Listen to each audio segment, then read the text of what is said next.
Thiruvananthapuram general ആശുപത്രിയിലെ ചികിത്സാ പിഴവിൽ ആശുപത്രി രേഖകൾ ആവശ്യപ്പെട്ട് പോലീസ്. ശസ്ത്രക്രിയയ്ക്കിടെ ഗൈഡ് വയർ ശരീരത്തിനുള്ളിൽ കുടുങ്ങിയ സുമയ്യയുടെ ചികിത്സയുമായി ബന്ധപ്പെട്ട രേഖകളാണ് പരിശോധിക്കുക.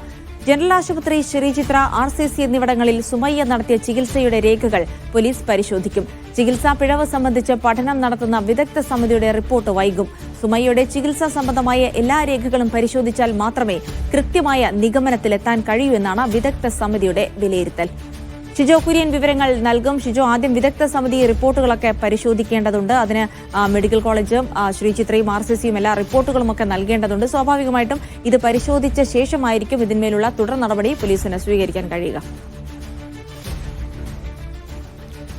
ജിൽസി, ആദ്യം തന്നെ പറയേണ്ടത് പോലീസുമായി ബന്ധപ്പെട്ടുള്ള നടപടിക്രമങ്ങളാണ്. ചികിത്സാ പിഴവിൽ സുമയ്യ തിരുവനന്തപുരം കന്റോൺമെന്റ് പോലീസിൽ പരാതി കൊടുക്കുകയും ആ പരാതിയിൽ കന്റോൺമെന്റ് പോലീസ് ഡോക്ടർക്കെതിരെ കേസെടുത്തുകൊണ്ട് അന്വേഷണം നടത്തുകയും ചെയ്യുകയാണ് നിലവിൽ ഇപ്പോൾ ചെയ്യുന്നത്. സുമയുടെ മൊഴി ഇതുമായി ബന്ധപ്പെട്ടുകൊണ്ട് പ്രാഥമികമായിട്ട് കന്റോൺമെന്റ് CI അത് രേഖപ്പെടുത്തുകയും ചെയ്തിട്ടുണ്ട്. അപ്പോൾ ഇനിയിപ്പോൾ അതിന്റെ തുടർ നടപടികൾ എന്ന് പറയുന്നത് സുമയുടെ ചികിത്സയുമായി ബന്ധപ്പെട്ടുള്ള എല്ലാ രേഖകളും വളരെ വിശദമായിട്ട് പോലീസിന് പരിശോധിക്കേണ്ടതായിട്ടുണ്ട്. ആ രേഖകളെല്ലാം വിശദമായി പരിശോധിച്ച് അത് പഠിച്ച് അതിന്മേൽ ഒരു റിപ്പോർട്ട് തയ്യാറാക്കി കന്റോൺമെന്റ് AC-ക്ക് നൽകും. ആ റിപ്പോർട്ടിന് പ്രാഥമികമായ റിപ്പോർട്ടായിരിക്കും നൽകുക. ആ റിപ്പോർട്ടിൽ AC എന്ത് തുടർ നടപടികളാണ് സ്വീകരിക്കുക എന്നുള്ളതാണ് അറിയേണ്ടത്.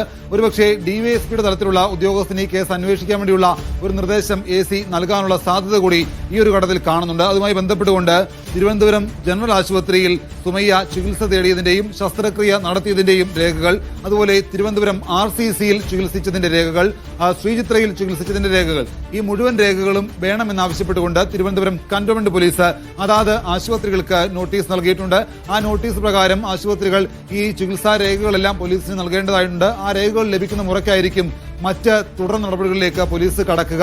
അതോടൊപ്പം തന്നെ ഡോക്ടർ രാജ്കുമാറിന്റെ സർവീസ് ഹിസ്റ്ററി അടക്കമുള്ള കാര്യങ്ങൾ കൂടി അന്വേഷണ പരിധിയിലേക്ക് പോലീസ് കൊണ്ടുവരുന്നുണ്ട്. കാരണം ഏതാണ്ട് 2 വർഷം മുമ്പ് നടന്ന സംഭവത്തിൽ ഡോക്ടറുമായി ബന്ധപ്പെട്ടുകൊണ്ട് നേരത്തെ എന്തെങ്കിലും തരത്തിലുള്ള അലിഗേഷൻ ഉയർന്നിട്ടുണ്ടോ, ഡോക്ടറിന്റെ സർവീസ് ഹിസ്റ്ററി എങ്ങനെയാണ്, ഏതൊരു സാഹചര്യത്തിലാണ് ഈ ശസ്ത്രക്രിയ നടത്തിയത്, അന്ന് തന്നെ ഇതുമായി ബന്ധപ്പെട്ടുകൊണ്ട് എന്തെങ്കിലും തരത്തിലുള്ള ആക്ഷേപമോ അല്ലെങ്കിൽ ഇതുമായി ബന്ധപ്പെട്ടുകൊണ്ട് ഏതൊക്കെ രീതിയിലുള്ള ഇടപെടലുകൾ ഉണ്ടായിട്ടുണ്ട്, അപ്പോൾ അതടക്കമുള്ള കാര്യങ്ങൾ വളരെ വിശദമായിട്ട് പരിശോധിക്കാനായിട്ട് ഡോക്ടറിന്റെ സർവീസ് ഹിസ്റ്ററി അടക്കം പോലീസ് പരിശോധിക്കും.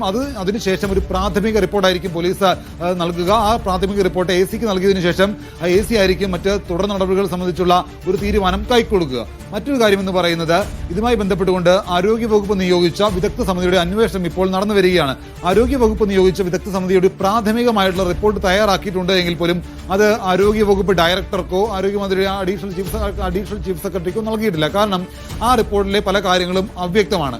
അതായത് ആശുപത്രി രേഖകളെല്ലാം അവർ ശേഖരിച്ചിട്ടുണ്ട് എങ്കിൽ പോലും എന്തുകൊണ്ട് ഇങ്ങനെ സംഭവിച്ചു എന്നുള്ളതിന്റെ കൃത്യമായിട്ടുള്ള ഫൈൻഡിങ്സിലേക്ക്, എന്താണ് ഇതിന്റെ കാര്യകാരണങ്ങൾ എന്ന് പറയുന്ന ഇതിന്റെ കൃത്യമായിട്ടുള്ള നിഗമനത്തിലേക്ക് എത്താനായിട്ട് വിദഗ്ധ സമിതിക്ക് കഴിഞ്ഞിട്ടില്ല. അപ്പോൾ സ്വകാര്യ ആശുപത്രിയിൽ അടക്കം സുമയ്യ ചികിത്സ തേടിയിട്ടുണ്ട്. അപ്പോൾ ഈ സമയങ്ങളിൽ സുമയ്യ സ്വകാര്യ ആശുപത്രിയിൽ ചികിത്സ തേടിയതിന്റെ എല്ലാ വിവരങ്ങളും ഈ വിദഗ്ധ സമിതിക്ക് ലഭിക്കേണ്ടതായിട്ടുണ്ട്.